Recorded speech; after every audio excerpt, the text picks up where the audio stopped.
Looking for the best base setup in State of Decay 2? Want something that's going to carry you through the end game? Well, in today's video, I'm going to show you how I set up my base. Since I started doing content on this game, one of the most frequently asked questions that I get is, Beard, how do you set up your base for endgame? What's your setup? How do I set up my base? Well, in today's video, I'm going to show you what I have done here on Meager Valley. Now, this guide may differ a little bit from player to player, depending on your playstyle, what map you're on. As this is viable on each map, there are options. But here on Meager Valley, I am set up at the brewery. As you can see here, it is centrally located. You can get around a whole lot easier. You can just plod right across those rivers. And you can see the other two bigger bases are kind of in a bad spot. So this one here allows me to send out my scavenger efforts and anything else I need to do on the map in no time. It's quite a good location. Base setup. Now, right off the bat, you can see what makes this base so incredibly unique is these two stills and this tasting room. By making use of these stills, you will have the ability to keep your influence at astronomical levels. And all you simply do is head in here and craft up the beer, or if you wish to use ethanol, if you have an abundance of that, you can craft whiskey. By keeping this going on a regular basis, always keep them pumping the materials out, you will have major influence gains for very minimal effort. Now, another nice little bonus that we do start within this base is the tasting room. This tasting room gives you morale opportunities that should not be overlooked. For very small cost, you can either use one labor or one of the 6-packs of beer that you've crafted, and it makes your community so happy. The morale gains are absolutely incredible. As you can see, I do not have any beds in this particular setup, and you do get a morale penalty for that. However, this tasting room, for the most part, completely offsets that. My morale is always cheerful or empowered, or even better. Now, to facilitate all this crafting, you are going to have to set up the rest of the base properly, hence why there's no beds.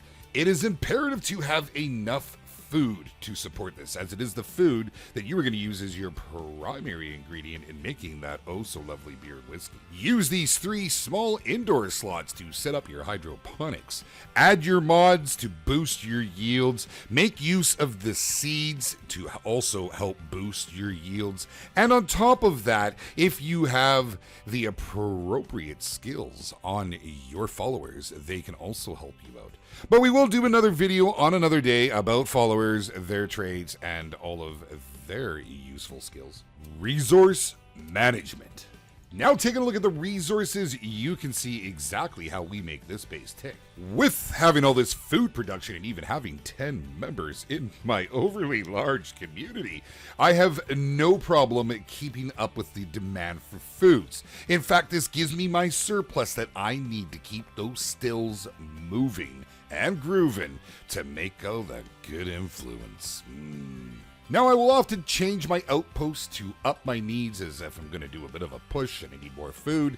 I'll drop a couple of the meds, put the food outposts in, and just watch these numbers go up. It is a viable way to play with the resources via the outposts. Now, as we scroll down here, I will show you exactly what I'm talking about playing with the outposts. You can see I have a surplus of everything except for my materials. They are currently sitting at -3 per day. Now, I could just call on my traders, make use of all my influence that I'm getting through this, and simply top that up. Or I could adjust my outposts. I can toy with them, juggle them, move them around as needed. At the time, I needed more ammo, so I added another ammo outpost. When you get an outpost and refund it, you get it all back. It's also a very great tool when you're out there resource scavenging.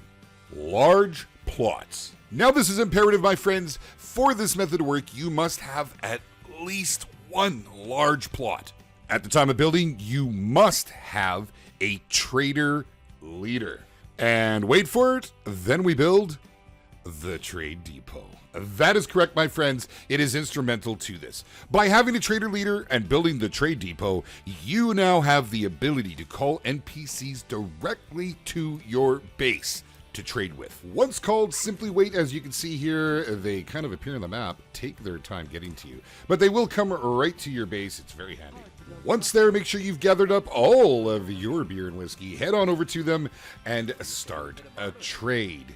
Give them all your goodies, take all their goodies as needed. It does cost you 100 influence to call the traders and 175 to buy the rucksacks. Some of these traders have some real nice goodies, so always take a peek and see what they have on hand. Now, just a couple things real quick I have to mention. Get rid of this guy here. This is basically a self-sufficient base, the build that I have given you. However, there's one more thing you can do. Now, feel free to juggle these around, but previously I had an auto shop here. By removing the auto shop and keeping my staging area, I will show you the resources, we are now at a positive on the resources. That staging area gives you a +4 material per day. It's absolutely fantastic and worth its weight in gold. But feel free to swap it around as you need things. If you need an armory, because that's what you want to do, you want to build stuff. If you need an auto shop, go right ahead. That's how you get your apocalypse rides. There's so much versatility to this setup. Lastly, we need to talk about legacy cards. If this is your first playthrough, I highly recommend you do it in a sort of speed run of way, as when you finish it, you will get a legacy card. Now, there is 4 leaders, there is 4 legacy cards. By far, in my humble bearded opinion, the best card you can get is the builder card. It is by far the most useful, it has the most utility. By adding this card, you will have base-wide power and water, no matter where you are, with 0 running costs, and it will not attract the zombies. I certainly do hope you've enjoyed this video today, and I want to thank you for taking your time out of your busy day to come and join me here. If you have indeed enjoyed this or found it even a little bit useful, do me a favor and smash that like button. Do it with 2 heads if you gotta. And if you're new here, don't forget to hit subscribe, tag the little bell beside it, join all the links that are popping up on your screen right now, and we'll see you guys next time. All right. Yes, sir.